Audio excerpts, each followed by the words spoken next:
everybody. I'd like to welcome you to tonight's Candidate Forum. I'm Lori Thiel with the League of Women Voters, and I'll be your moderator for this virtual Candidate Forum. I'd like to thank NAACP and San Diego Advocates for Great Public Schools for hosting tonight's event, and I'd like to welcome our candidates and thank them as well for joining us.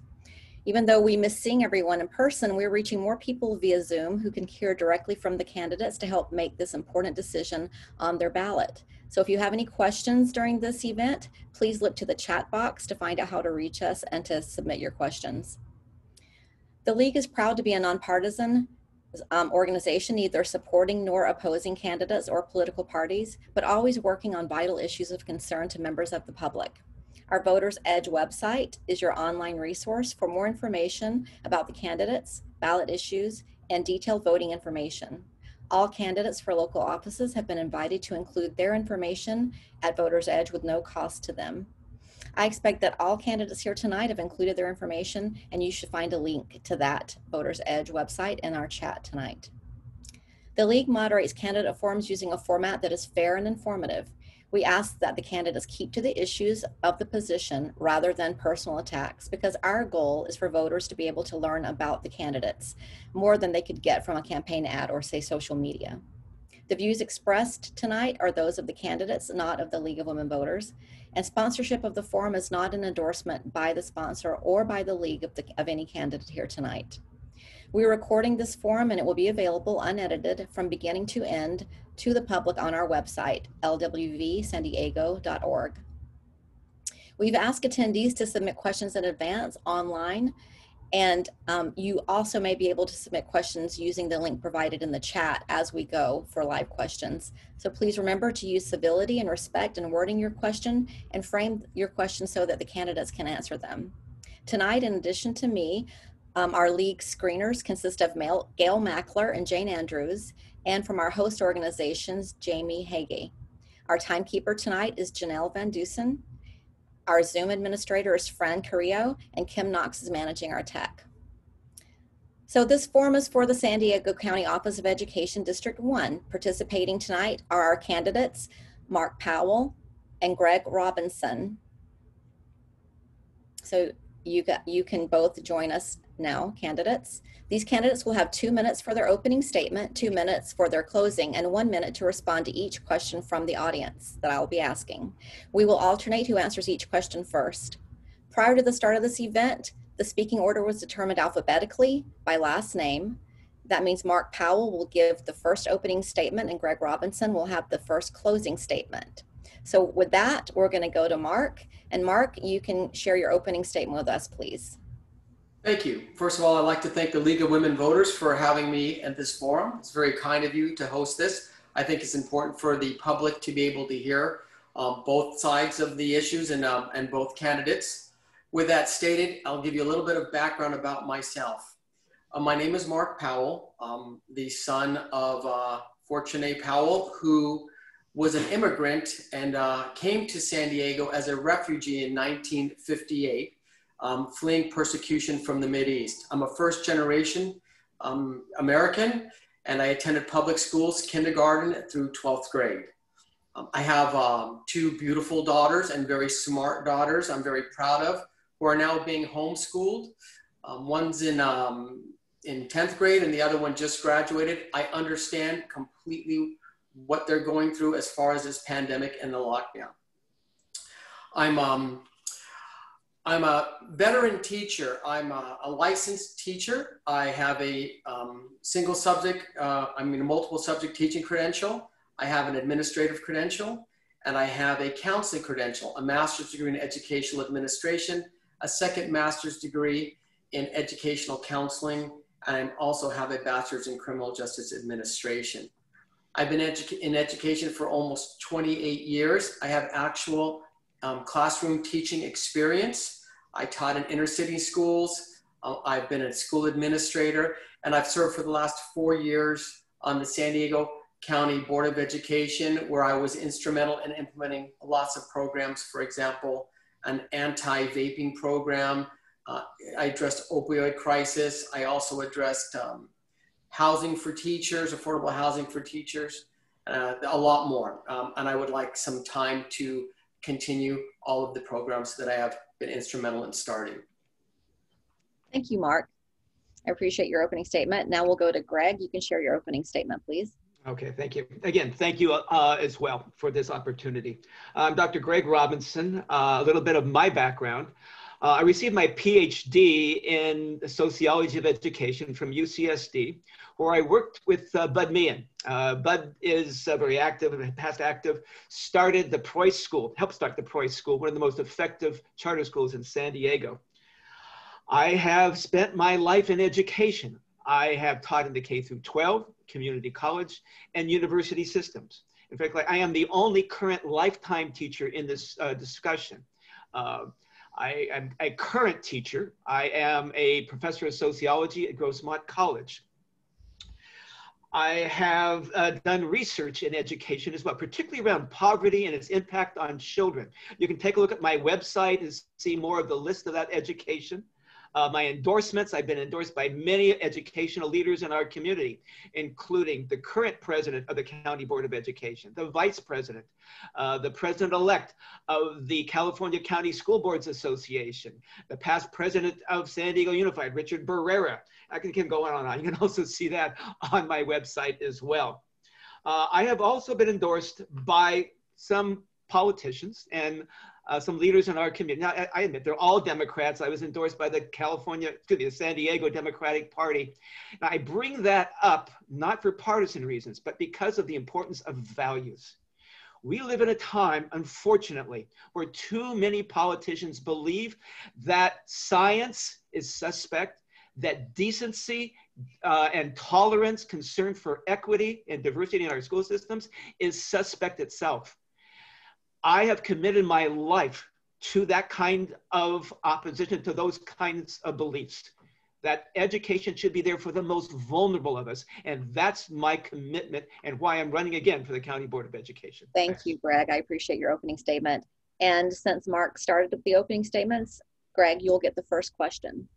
Again, these questions were submitted by attendees in advance of this event tonight. And so they were curated by a group that consisted of the League of Women Voters and the host organization. So we're going to start with the questions now. And we'll start with you first, Greg. What most distinguishes you from your opponent? You have 1 minute to answer. Okay. Well, one, I'm a Democrat and a Republican. He's a Republican. He is now, he said he's got a background in education. He does. Previously, he's a real estate agent, has been for many years. That's where he gets most of his income. I have only been a teacher and teaching in community colleges and universities. I have been an activist in the community, particularly around issues of inequality, diversity. I have been supported by the Martin Luther King Democratic Club. I have spent my life doing research around poverty. I'm currently supported by Jim Milliken, the founder of the San Pasquale Academy, a school for foster youth. I used to be, this is where Mark sits. We're sort of trading places. I hope we can keep that cycle up. So he defeated me for re-election. I hope I get the chance to do the same for him. But Mark, excuse me, but Jim Milliken at San Pasquale Academy is supporting me because of my commitment, particularly those vulnerable children. Thank you. I appreciate that. Same question to you, Mark. What most distinguishes you from your opponent? Okay, a little bit about my background. I've been an adjunct professor at National University for the last 20 years. I teach in their Sanford School of Education. I've taught thousands of teachers. I'm teaching a class this month. I'm teaching next month. I teach almost every month. So I am an active professor, and I do teach in the School of Education. So I'm at the forefront of educational issues as they come about. For example, social emotional learning, cognition, all of the things that a teacher needs to know in order to be successful and as teaching. I also have letters of appreciation and certificates of appreciation from Democrats. If you look at my website, you'll see a certificate of recognition from Lorena Gonzalez. I have a certificate of appreciation from Scott Peters. I even have a thank you letter just recently written from Nathan Fletcher. I'm not making this an issue between Republican or Democrat. On the board, we are split in Democrat and Republican, and we vote about 95% of the time the same on all the issues. Thank you. Okay, next question. We'll start with you on this one, Mark. Okay. What will be your top 3 priorities for the County Board of Education in 2021, and what action steps will you take to achieve those priorities? One of my top priorities is school safety, and you may see some misleading campaign ads out there. I am a former reserve police officer with the San Diego Police Department, and I remember the DARE program and how successful it was, maybe not in drug prevention, but it was successful in bridging a lot of the divide between law enforcement and the students. So I recommended that we incorporate the police into the classroom, maybe as assistants or just to bridge that divide. I understand the seriousness of the disproportionate amount of African American and Latino students being arrested. I'm not advocating for that. What I'm advocating for is school safety. I'm advocating for training for work to school to work transitions, and also to manage the budgets of these districts that we have been doing. When I received the county board, other districts were in shambles. We're doing much better right now. Thank you, Mark. Gregg, same question to you. What will be your top 3 priorities for the County Board of Education in 2021, and what action steps will you take to achieve those priorities? Well, the most obvious one is the help in combating the coronavirus. We need to commit ourselves to the science in back of this. We've seen what happens when you don't do that. We must, not merely for the county and the students we educate, but county offers services to all school districts, and we should be offering the best scientific advice possible. Second, Mark mentions actually the issue of police on campus, and this is a place where he and I do differ. And I understand why it looks good to have more police on campus, but if you look at the evidence, and that's exactly what we need to do. For example, the UCLA study, the impact of police on campus, it criminalizes young people behavior, and not just any kind of young people. It criminalizes the behavior, of course, of peoples of color.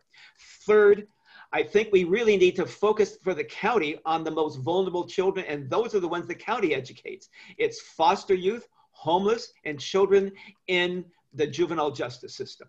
Thank you. Gregg, we'll start with you on this next question. What is your opinion on the pace of reopening schools in the county given the COVID pandemic and COVID rates in San Diego, especially when there are divergent opinions among parents and constituents? Yeah, that is what I just mentioned, actually. I think we need to look at the best science on that, and we need to protect all of our children given what the science. Frankly, the more we hear, it might be possible to bring back the younger children first. They seem to have less of a record of transmission. I don't know if you've been following the kind of suggestions of the head of public health at Brown, Dr. Jaw. He was saying kids up to about 5th grade, it might be possible at this point to bring them back. However, once you start talking about older children, particularly adolescents, that's a different matter. But the key that we have to put at the heart of this is science. This is a real pandemic, a real serious problem, and we need serious science and people committed to those kinds of issues to be able to do that. I think as a model is what's been going on in San Diego Unified, who have gone to UCSD and created a panel of experts. And I know Paul, the head of the superintendent, has been working with that. So I would continue that kind of work as well. Thank you. Mark, same question to you. What is your opinion on the pace of reopening schools in the county given the COVID pandemic and rates here, especially when there are divergent opinions among constituents? I've looked at the science, and the fact is more students in the last 6 months have died because of suicide, drug overdose, and domestic violence than of COVID-19, because the fact remains, no student in San Diego County has died of COVID-19. But I understand the risks that are involved with opening up schools. That's why schools should be opened up safely. And we've worked at the County Office of Education setting up criteria, countless hours, setting the example for all the school districts. As a matter of fact, we are the example for the entire state of California on how to safely reopen schools. Just look at the website. We have an excellent superintendent that I ended up hiring because when I received the county office, the superintendent was on administrative leave. The place was in shambles and morale was in the gutter. Right now, we're running a great program. People are happy. We're doing the right thing. We need to open up the schools, but we need to open them up smartly, and we need to open them up safely. Time, appreciate that. So Mark, we'll start with you with this next question. How do you think distance learning during COVID can be improved? And how will you ensure that all students have access to the technology they need for virtual learning? That's an excellent question, and I've written opinion pieces about that, and I've appeared on TV stations about it. Traditional education as we know it is no longer going to be the same. We are in a different world, and distance learning is part of that education. So what I anticipate in the future is schools will be a hybrid of distance learning and traditional classroom settings. And that's very advantageous for students who, for example, let's say are home hospital students or students who don't have access to the regular school site. However, many students are still being deprived of a great distance learning experience because of economic reasons, because of poverty, because of distance. They don't have connectivity. We can do a much better job. I'm stating all the 42 school districts at providing those services and that connectivity to those students who need it the most. Thank you, Mark. Gregg, same question. How do you think distance learning during COVID can be improved? And how will you ensure all students have access to the technology they need? Okay. Yeah, on that, I see that daily in my classes.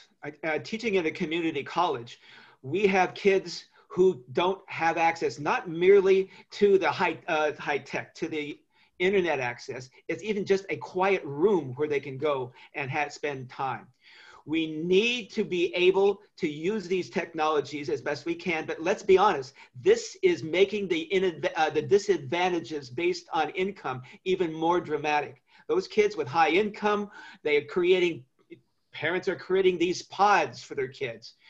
We need to first and foremost make that commitment to our younger children, provide internet access, provide the computers to do that, but then we also need to make sure that they have day-to-day contact with teachers outside that, because these low-income and vulnerable kids have a greater difficulty learning through that kind of technology. So we've got to provide all of those, not just the technology, but the personal contact with teachers that's so necessary.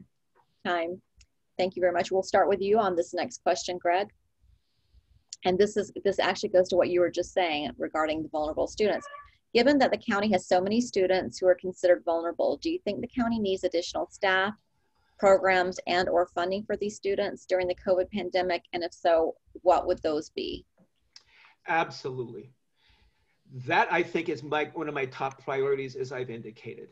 As I also previously indicated, I've been endorsed by Jim Milliken, who is a retired Superior Court judge, who co-founded the San Pasquale Academy for precisely probably the most vulnerable group of kids we know, foster youth. I've talked with Jim extensively, and we have talked about creating a special program for foster youth and for kids in the juvenile justice system.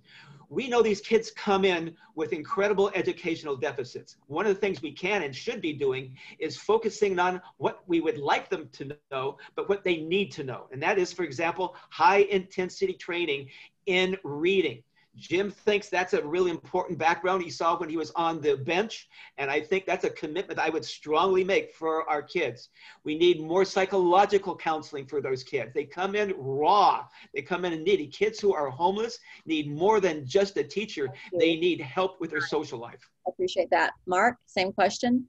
Given that the county has so many students who are considered vulnerable, do you think the county needs more additional staff and programs and funding? And if so, what exactly would those be? Absolutely. And I know where to get the funds. Those funds should come from the governor. We need to lobby the governor. And part of that pandemic relief money needs to come to the school districts. Currently, the ratio of counselors to students in the county is 800 to 1. Psychologists is about 1,500 to 1, if I recall. And social workers is 7,000 to 1. But we need the funds, we need the money. And right now, school districts are looking at having a deficit coming up in the future. So we need to lobby our elected officials in Sacramento and say, look, we need some money. We need to get these support services. The truth of the matter is the achievement gap has not been changed in 50 years. Just think about that. That's the difference between rich and poor. It hasn't changed in 50 years. And this pandemic is going to cause that gap to widen even further.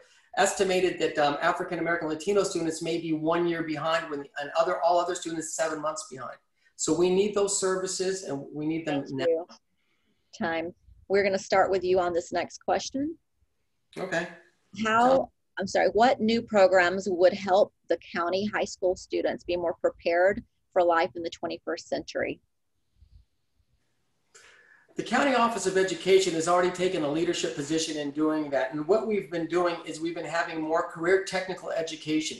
When I went to high school, many people may remember this, it was called ROP, Regional Occupation Program, where the school districts partner with local businesses. They partner with different agencies, giving the students a real work experience. This has been done in Finland, in Spain, in Portugal, and a lot of the European countries. It's a model that's easily replicated. In fact, Finland has some of the highest scores in the world when it comes to academics. So what we need to do is we need to make sure that the students are work ready, that when they leave high school and go into a community college, they're prepared, and they need to be prepared in language arts and in math. Currently, about 30% of our students are not proficient in language arts and math. We need to get them ramped up, and we need to start working more closely with our local community. Mark, same question to you, Greg. What new programs do you think would help the county high school students be more prepared for life in the 21st century? Yes, I think particularly if you're talking about the county students that educated by the county. Again, we're talking about those most vulnerable. And then you need a diversity of programs. One size is not going to fit all. That's been part of the problem with some of the so-called educational reforms we've tried to push through, in which it's either reading, or math. These kids need to have specifically programs designed for them. If they're language learners, we need to have those kinds of opportunities and exposure to that and the support for them. We need, and let me actually agree with Mark on one thing. All of this is just abstract talk, whatever the programs we come up, unless we get the money. Now, going to Sacramento and asking for stuff, only if Sacramento has money can they give it.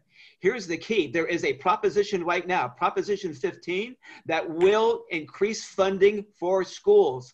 We're talking billions of dollars more for a school. That is something I support. I'd like to hear if Mark supports Prop 15 as well, because otherwise it's empty talk about money. Appreciate that. Okay, Greg, we're going to start with you on this next question. What are your ideas about addressing addiction and mental health problems such as suicide among high school students? Again, I think the key has to be the focus on the whole child. We have been too test driven in the last few years. We need to have programs that recognize the whole child. Yes, I agree with Mark here as well about the need for increased funding for social workers, for psychologists and counselors. I see this in the classes in community college. Our kids come through, they have no access to the kind of help that's really most important, particularly during this period of time in which so much of us are under stress. So we've got to recognize children are children. They're not just test-taking machines. And so we need to fund those services that is so important for psychological health, not just academic counseling, but psychological counseling as well. But again, it does come back to the money. We have to come back with that money somehow, and we do have a path for increasing that through Proposition 15. Thank you very, very much. Mark, same question. What are your ideas about addressing addiction and mental health problems in our schools, such as suicide among high school students? Well, I not only have ideas, I've implemented ideas, and I've written opinion pieces, and I've done some changes at the county office. When I found out that two students at my daughter's school overdosed on a substance that they called a green substance that was tainted, I recognized right away it was most likely fentanyl. So I was instrumental in being able to have all the schools in the district equipped with the fentanyl or drug reverse medication called naloxone or Narcan. So now the schools have Narcan in case a kid accidentally overdoses, they can use that Narcan. We also started a new teen education program for drug abuse, a teen vaping program. I've talked about these different programs that we're going to implement in the school. However, when the pandemic hit, everything came to a screeching halt. kids now are vaping probably more than ever. So we need to get something involved. We need to do something when it comes to do with reaching them through the internet. Thank you, Mark. So we're about 8 questions in, and you probably both noticed that some of the questions and some of your answers intermingle. And so I appreciate your patience by just answering the questions and trying to stay on focus, because I know that you're giving answers and I'm asking subsequent questions that seem to allude to answers you've already given. So like I said, we're just trying to make sure that your constituents get an opportunity to have their questions asked. So I truly appreciate you both moving forward with me with the answers. So Mark, we're going to start with you on this next one. What do you think about the teachers' unions? And how would you work with them to promote quality education and programming? Excellent question.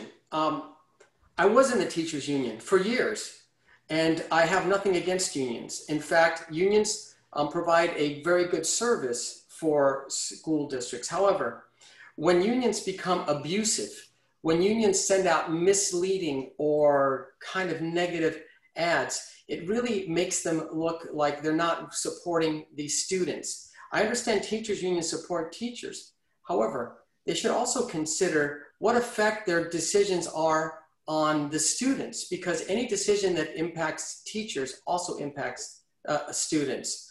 So as far as unions go, I have no problem. I was a member of San Diego Teachers Association, which was now it's SDEA, an Educators Association. I was a member a long time ago of a different union when I worked at Price Club. So they do serve a good role in society. However, they need to make sure that they don't abuse their power. Thanks, Mark. So Gregg, same question to you. What do you think about teachers unions, and how would you work with them to promote quality education and programming? Yeah, obviously that's a good question for me. As many of you may know, I have worked actively with teacher unions. I am currently supported by every teachers organization in San Diego County in this election. Not merely the Association of Educators, which is the union representing county teachers, but also SDEA, the union Mark used to be a member of. They've endorsed me. They're supportive. Now, I've got to be honest, it's pretty obvious that I actually am a vice president of a teachers union, so it's not going to be surprising that I'm going to support them. I've been endorsed by this San Diego Labor Council, the large organization, an umbrella organization for for unions in the community. And let me actually say, I do agree with Mark that these teacher unions are essentially important. No organization is perfect. Any organization can become self-centered. But remember, teacher unions are democratically elected organizations. They wouldn't be there unless they were elected democratically. And so, of course, I support that and democracy more generally. I appreciate that. So we're going to start with you, Gregg, on the next question. Just broadly, let me just simply say, we are all aware of racism endemic across our country right now, and in particular in San Diego and in some of our school districts, we've had egregious examples of racism. So this sounds like a very broad question, but you can just answer it however you would like. Gregg, we'll start with you. How would you address racism here in San Diego County school systems? Okay, we have to recognize that it is real and make a commitment to diversity in hiring and promotions at all levels of education. We need to have a commitment to cultural education that reflects that kind of a commitment to diversity. I think that we need, and honestly, this is where it gets complicated. This is why I want to go back to that issue of police on campus. We need to be able to look behind seemingly nice ideas for the racial implications, and that is precisely around police on campus. We know that children who are going to be targeted when police come on campus, who have their behavior criminalized, are going to be students of color. I have spent my life working around this. I am endorsed by the Martin Luther King Democratic Club. I have been endorsed as well by other political organizations committed to this, committed to diversity. So I have a history and a commitment. Just FYI, later in this event, we will have some questions that relate to policing and activities like that on the campus. So you'll be able to readdress that, Gregg, when we get back to it. But Mark, in the meantime, same question to you. Broadly, how would you address racism in the county school system? One of the best ways to address racism is through a comprehensive ethnic studies program where all ethnicities are recognized, not just a select few. A recent ethnic studies curriculum that was out that was vetoed by the governor, it highlighted African Americans, Latino Americans, Native Americans, and Asian Americans. However, it left out a lot of cultures. It left out our Chaldean population, our Catholic Chaldean, our Syrian population. It didn't include Coptic Christians or Mizrahi Jews, the Sephardic Jews. And so I think that local control is a good way to begin effectively setting up an ethnic studies curriculum and allow the districts themselves to select which programs they want to use, and work hand in hand with the County Office of Education, who's currently in the process of working on a great ethnic studies curriculum that could be the model for the entire state. Thank you, Mark. We will start with you with this next question. And this has to do with COVID again. So what is your plan to keep staff safe for when schools reopen? Is this me or Greg? That's you, Mark. Oh, okay. So there are already guidelines produced by our public health official, and that's Wilma Wooten. The guidelines that she's put out for everybody should be the same guidelines that teachers should follow. They should be provided with the proper PPEs, protective wear. They should be given any dividers that they need. Though teachers that are at high risk, maybe they might have diabetes, they should be able to opt out to go through distance learning. And parents should also have the opportunity to opt their children out and have them work at home through distance learning. So I believe that we need to follow the public health guidelines when it comes to reopening schools. There's many people that are much smarter and much more articulate than me about ways to safely open the schools. They're medical doctors or researchers. We just need to follow their lead and open up schools safely that way. Thanks. Greg, same question to you. What is your plan to keep staff safe when schools reopen? Well, one, I think we need to recognize that staff is not merely teachers, but all of the support staff, including the janitorial service, the bus drivers, all the folks that are providing the cleanliness and are the kind of first line folks on that. So we need to recognize it's not just teachers. I was on a committee at my school in which we were planning on reopening, in which we are consciously finding the need to get masks, to find partitions, particularly for those staff who come back first. I mean, teachers, yes, we do have the option to teach remotely in some situations, but staff often don't have that same kind of opportunity. So we need to have more aggressive protection of everybody.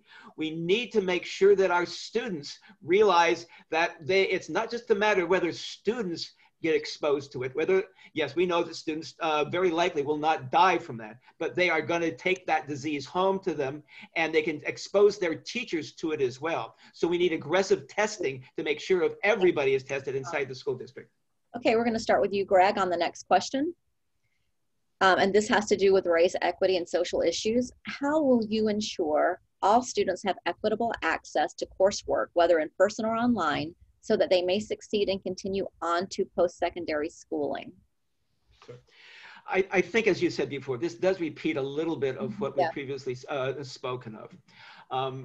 Couple of things. We do need to make not merely a verbal commitment, but a financial commitment to ethnic studies, to make sure that the schools take responsibility for things that sometimes we don't even think about as being part of education. Food. I know San Diego Unified has made an effort, and the county has made as well, to make sure that students have access to good nutritional food during this period of time, especially when they're being taught remotely at home. Diversity, I have been endorsed by the Martin Luther King. I have been endorsed by the Association of Raza Educators, the Latino Educational Association, precisely because of my commitment to this. I just helped run a forum for school board members around ethnic studies just 2 months ago, and had teachers from San Diego Unified come and give presentations, as well as people from the ACLU. Thank you, Greg. I appreciate that. Mark, same question to you. How will you ensure all students have equitable access to coursework, whether in person or online, so that they may succeed and continue on to post-secondary schooling? Fortunately or unfortunately, I get to see firsthand what's going on in the classroom because I have a daughter that's sitting right in the room next to me who's online right now doing her homework.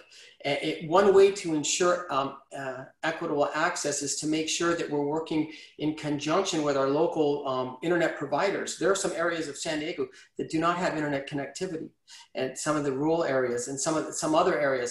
Also, sometimes the speed is too slow. If you have multiple users in the house, it's too slow. So we have to work directly with Cox Communication or Spectrum and make sure that they're getting the highest speed access that everybody else deserves. And also, maybe there may need to be some more time for students. Maybe some students may need a little bit more time for graduation requirements. We maybe can modify the curriculum a little bit to address those kids who did lose about a year of education. There's no reason why a kid should be denied a diploma because of a pandemic. Thank you. I appreciate that. Mark, we'll continue with you. Mark, you can take this next question first. What are your opinions on the need for the county to expand early learning opportunities and early intervention for those with developmental issues? I'm 100% for early intervention programs. I'm 100% for like TK programs. And once again, we need funding for those programs. If the pandemic continues but schools are kind of reopened, once again, the governor needs to use some of that relief money to help support parents so that the parents can go to work. I'll give you a perfect example, a real example from my family. My brother, who also I work with, has 2 kids at home and a child that has cerebral palsy. And he's working with them 24/7. And that kind of relief, if he could have some relief, maybe get some assistance through some type of TK program, that would really be helpful. And I also believe that is a great way to help bridge the achievement gap if it's properly run and properly monitored. Thank you, Mark. Gregg, same question to you. What are your opinions on the need for the county to expand early learning opportunities and early intervention for those with the developmental issues? I believe we need to expand these opportunities for every child. Unfortunately, our approach to education has not kept pace with our knowledge about cognitive development. We know that the first 5 years of a child's life are absolutely essential in terms of brain development. We need universal, high-quality daycare for every child in this country. Unfortunately, that's one of the most expensive propositions we can do. It would be effective, particularly in addressing the gap, but the money has to be there for high-quality daycare for everybody. We need to target children with different kinds of needs so that those developmental problems are addressed early on when it's most effective to do so. So all of that, I think, is important. I think also what's happening outside the school, we need to take very seriously. What happens outside the school is at least as important as what happens inside of it. This is to show you I'm a teacher. Mandatory reading, recommendation, Putnam's book, Our Kids and What's Happening. Time. This next question is one that you both already touched on. So again, like I say, I appreciate your patience. I know this might seem redundant, but these are questions that were submitted from your constituents, so I want to honor that. With the potential for youth, Gregg, this is going to go to you. You'll start. With the potential for youth criminalization and studies that have found that school safety officers negatively impact the performance of some students, do you support having a police presence on school campuses? Why or why not? Well, if you mean by armed police officers, no, I do not. And that is a clear difference between myself and Mark. You can take a look at our kind of a debate in the San Diego Union. For me, it's driven by data and not emotions. We know an awful lot of these tendencies towards arming police officers on campus was driven by highly controversial events like what happened in Connecticut in schoolyard shootings.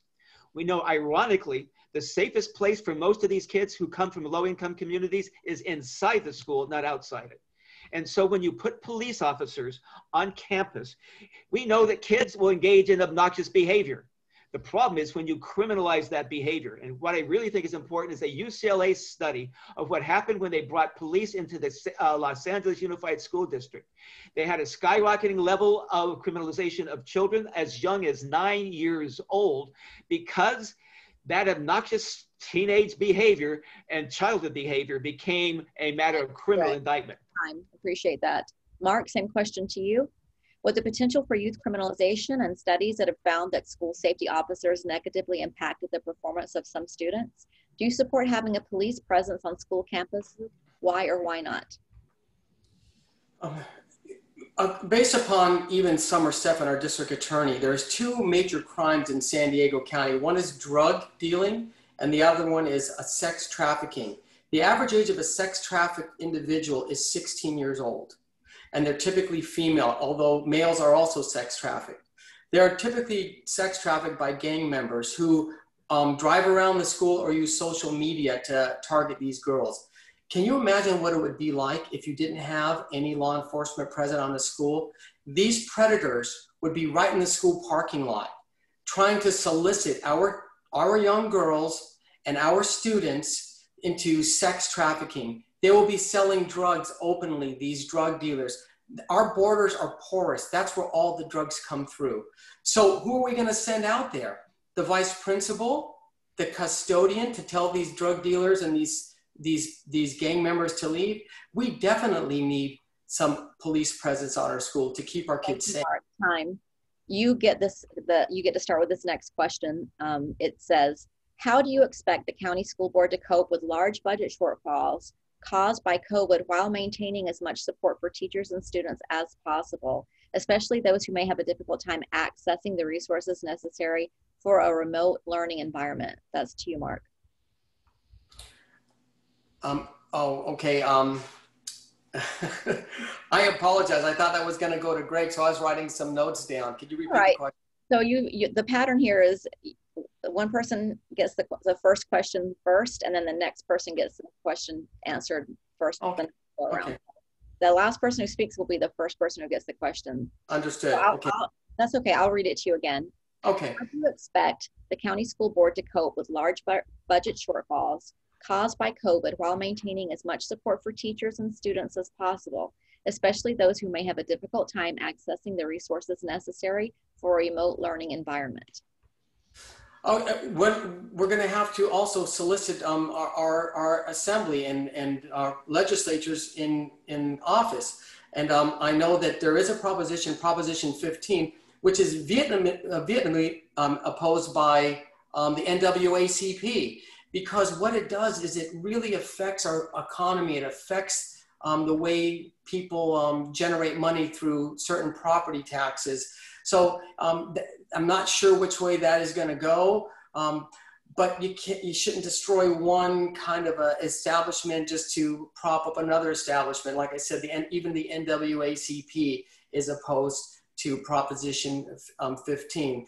But as always, we need to completely change the funding structure of schools because we never know where the money is going to be. We have to wait till October or November to determine our funds. So I think we need to revamp that funding system completely at Sacramento. Thank you, Mark. Greg, same question. How do you expect the county school board to cope with large budget shortfalls during COVID while maintaining support for teachers and students, particularly those needing to access resources for remote learning? Okay, first, I got to say something about what Mark just said about the situation with drug dealers off campus. That's outrageous. I mean, the way you deal with that is the police come and deal with that off campus. You don't need police on campus to do that. The problem with this is that those kinds of highly emotional responses are not looking at the evidence. Okay, so back to the issue of budgets. Prop 15 is the only substantive situation, the only political issue we have right now to increase funding for schools. That is it. All other activities, the request from the legislature is empty unless the money is there. We know state legislators are being hammered by the COVID-19. We need more money from the federal government, which is the only source of a bailout for states, only we get pushback on that. So if you're looking for money in budget, it's got to come from someplace, and Prop 15 is the game right now. Anything else that doesn't address that is empty talk about that funding that's so important. Thank you. Time. So Gregg, for this next one, we're going to start with you. And this has to do with equity, race, and social issues. What steps would you take to make school leadership and teachers more reflective of the population and the demography of the students they serve? Okay. I have done that as the chair of the Behavioral Science Department at Grossmont College. I have been on numerous hiring committees to increase the diversity at Grossmont. In my particular department, we have over half of our staff. It used to be all old white boys like me, but now it's over half Latino and African American. In terms of doing that in the county as a whole, we need to have a commitment to that kind of hiring, and we need to put the money there as well. I have been involved in a coalition of school board members who have been pushing this as an issue, the commitment to diversity in hiring, promotions, and in staff as well, not just teachers or administrators. We need all of that to reflect the community so the kids see people like them, but also see people who are committed to their education as well. So we do need that kind of diversity, and I have been working with organizations, including this coalition of school board members, to produce that. Greg. Mark, same question. What steps would you take to make school leadership and teachers more reflective of the demographics of the student population? First and foremost, I'd like to see every teacher and every administrator in the district take a course in social emotional learning. This is a course that I teach at National University. It's eye-opening to know what goes on. As a Jew, I know what anti-Semitism feels like when my daughter goes to her JCC school and they have to have armed guards in there because people are targeting that population. I realize every day what it's like to live like that. But what I think though is we need to really look at our hiring practices. Look, I can teach somebody, and I've hired teachers before. I can teach somebody the basics of education, how to put together a 5-step lesson plan, how to rearrange the classroom. But we need teachers. We need to hire those that are extremely kind, compassionate, caring, empathetic. All of those qualities that come with social emotional learning and teaching. Thank you, Mark. This will be our last question because I want to give you both time for your closing statements. So Mark, this one goes to you, and it involves charter schools. So essentially, just share with us your opinion or thoughts on charter schools, and also talk about how you would help ensure the enactment of the new laws that are designed to make charter schools more accountable and transparent. Okay, in throughout California, charter schools are less than 10% of the total schools in California. 90% schools just remain public schools. But what charters do is they provide an opportunity for people who don't have money. If your neighborhood school is failing and you have money, you can go to a private school. You can go to Francis Parker, La Jolla Country Day, the Bishop's School. If you don't have money, you have no other option. Charter schools are an option. They're actually parental choice schools. It gives parents the opportunity to look at something else. Can you imagine if every McDonald's that wanted to open up and there was a Burger King around, they said, you can't open it up, you have to eat our hamburger, that's the only hamburger you can have. It doesn't work like that. I believe that parents are smart enough to select the school that's best for their kids. And if the charter school is not working for them, they don't have to go. It's a choice. Thank you, Mark. Gregg, same question, your ideas and thoughts on charter schools and your plans to make them more accountable and transparent. I think we've come a long way towards that, but we need to have more commitments to oversight of those schools. We have too many examples of the kind of abuse where people up in LA start a charter school and then rip those kids off for millions of dollars. We've seen the instability. Nationwide, a study done by Linda Darling Hammond out of Stanford found that 40% of all charter schools fail within the first 5 years. What happens to those kids who are left behind by that? Yes, charter schools can be an answer, but it's a complicated issue. There are good charter schools and there are bad charter schools. Until recently, all we had was a rubber stamp for charter school approval. You support them or you don't. And the state under actually Governor Brown pretty much was that rubber stamp. We need greater discernment to be able to tell the good ones from the bad ones, which is why a serious background in education and educational research is so important, so we don't send kids to failing charter schools. Thank you, appreciate that. So before we go to our closing statements, Gregg, you will get to go first with your closing statement, but I just want to take a moment to thank our candidates for participating with us tonight and for running for office. I know that's a big ask for people to get out and be a public servant, so thank you both for that. I want to thank our host organizations for hosting this event tonight. I would also like to remind everyone to please be sure you are registered and that you vote by November 3rd. You can put your ballot in the mail, make sure you sign your envelope, or you can drop it at one of any number of secured official drop boxes. I also would like to invite you to attend some more league events. We host monthly events. You can find them on our website, lwvsandiego.org, and you can participate with us in any number of other events that we host similar to this one tonight. As a reminder, I just want to make sure that everyone understands that the views expressed here are only of the candidates and not the host organization nor our organization, the League of Women Voters.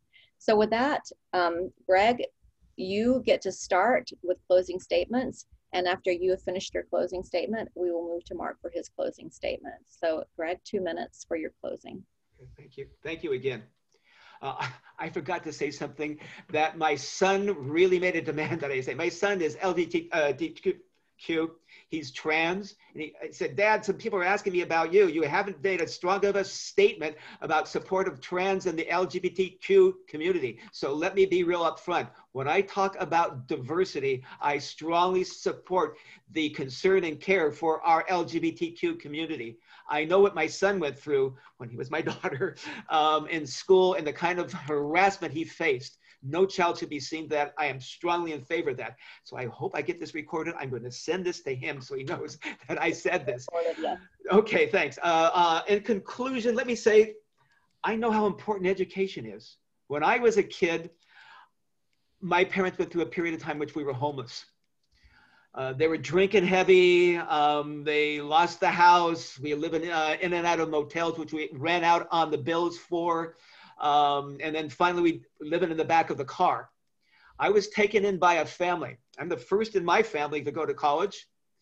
This family was college educated, and they stressed to me the importance of education and how it could help me through this horrible period of time. That's what everyone deserves. And the children in the county, the homeless kids, the foster youth. Now, my life was turned around by a family who cared enough to help me find the importance of education. I want to be there. I want to be that kind of help for other kids. Now, I wouldn't try and compare my own brief period of homelessness. My parents loved me. They just couldn't take care of me. Eventually got on the program, AA, and things turned around. But I'm so grateful to that family. I wish I could find them and thank them. But I want to be able to say other people that they found that help in someone like me. And that's why I'm in this race, to support those kind of kids in the county. We need to focus on them. Thank you, Gregg, for that closing statement. We appreciate that and your appearance here tonight.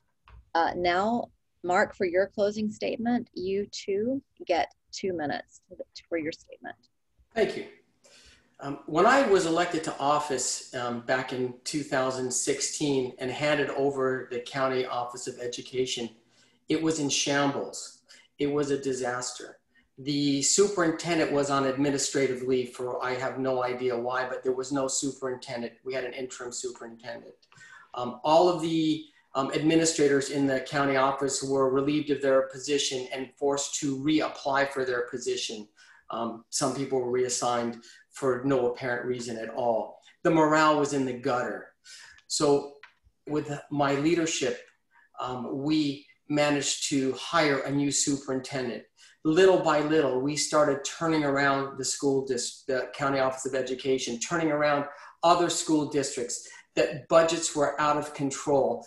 It looks like that the 4 years previous, people were asleep at the wheel while school board members in the South Bay were being indicted for and arrested for various different types of crime. Now the morale at the County Office of Education is great. The people are happy.